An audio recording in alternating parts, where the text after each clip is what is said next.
internet, and welcome to an episode of Why Does This Small Potato Sound So Big? Featuring the Behringer JT-4000. Tiny little thing, isn't it?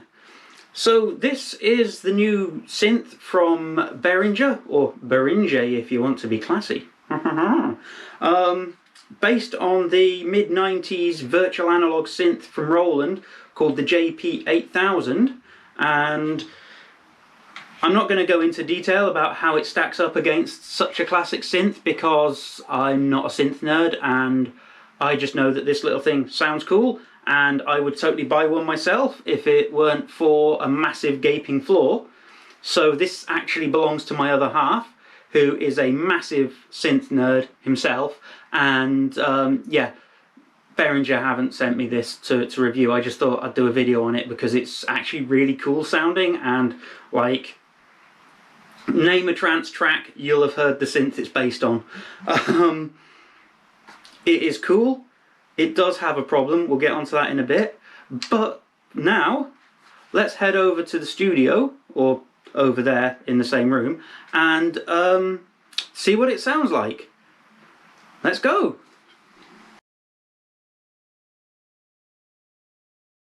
Okay, so here we are, and we've just turned it on. As you can see, a lovely light display when you start up, and it sounds, well, it sounds kind of like this.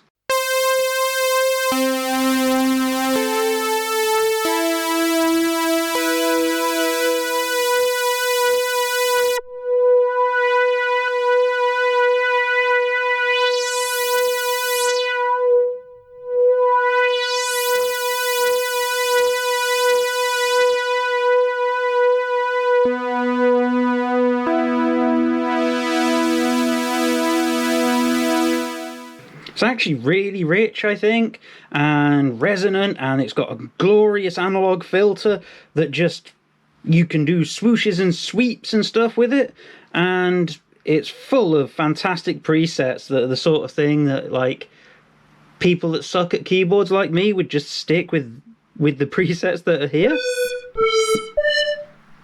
And my favourite so far is the warm fifths.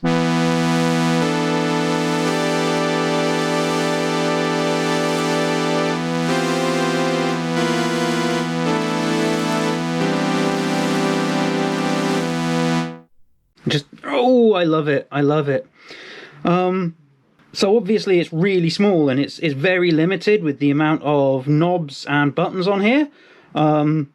So creating your own settings is a little bit menu diving tedious, but we basically can go through and select our low frequency oscillators, our other type of oscillator that adds sort of the sounds on top of that.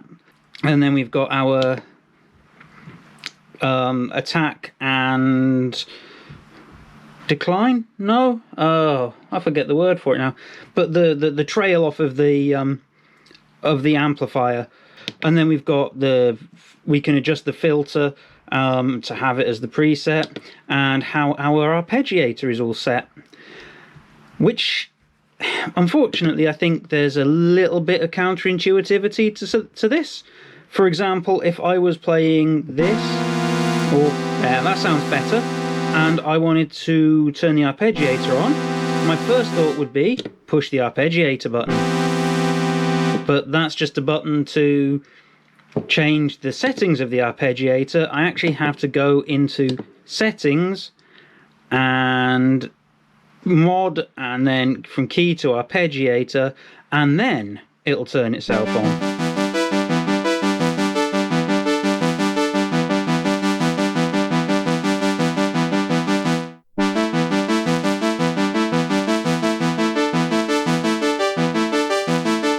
I think it's up to 4 at a time.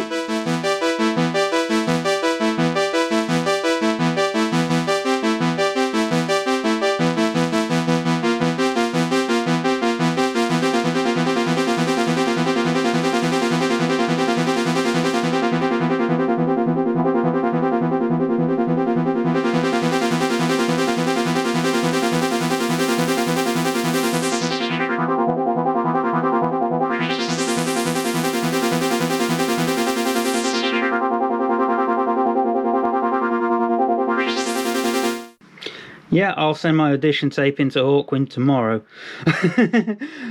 And yeah, it doesn't save anything until you tell it to save, which is fantastic, especially because, like I've said, it's not my synth, so I don't want to ruin any of the other half's settings.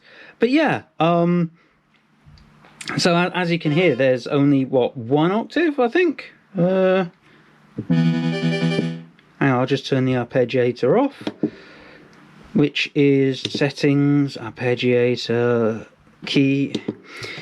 The menu diving is a chore. It's, in my opinion, one of the big issues with this. I find that it does actually help with working out how the sounds are made. I actually quite like it in that you can really learn from it, but it is a chore. But yeah, so to go down an octave, we would choose our setting, and I'm going to choose something different. One sounds cool, and then settings, octave, down or up, and then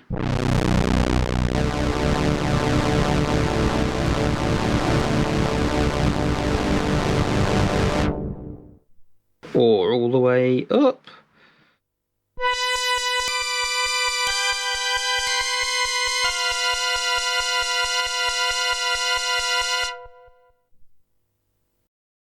So that's pretty cool. But of course, as with any modern synthesizer, why don't I just plug it into a MIDI controller and we can take it from there, because that'll have more octaves and it'll have its own arpeggiator, and yeah, that's where the problems start. And that's why I'm not going to buy this, because you can't do that.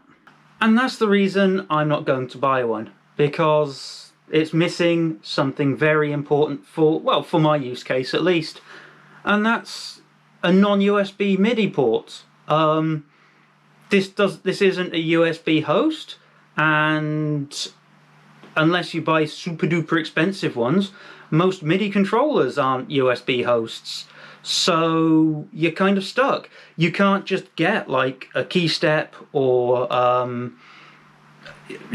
any old MIDI keyboard and plug it in and get this to work with it. You have to go via a computer or some third piece of equipment that lets the two talk to each other. And it's just mind-boggling why Behringer haven't included one on this. I mean, lots of small form factor synths these days come with TRS MIDI. I know it's not the most loved of formats, but there is a standard for it, and it probably wouldn't have cost a crazy amount to fit another jack and some wiring to this. I mean, it's like I said, it's mind-boggling why they didn't include it. For me, the barriers to creativity are hassle.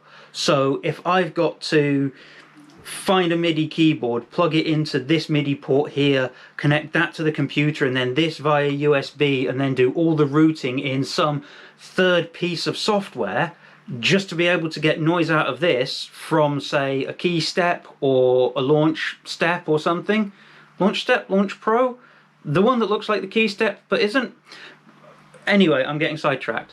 Basically, without the ability to plug into a, for want of a better term, dumb MIDI device, it's useless for doorless rigs, it's useless for just sitting around and noodling on. It's only any good for really using in the studio as a sound module, because you don't have the velocity sensitive keys without something else plugged in.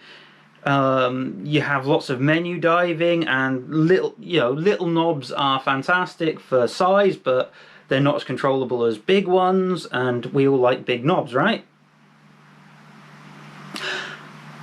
Don't answer that. That's the long and short of it, really. It's a lovely synth. It sounds fantastic. I would buy one in a heartbeat if it didn't have that massive flaw.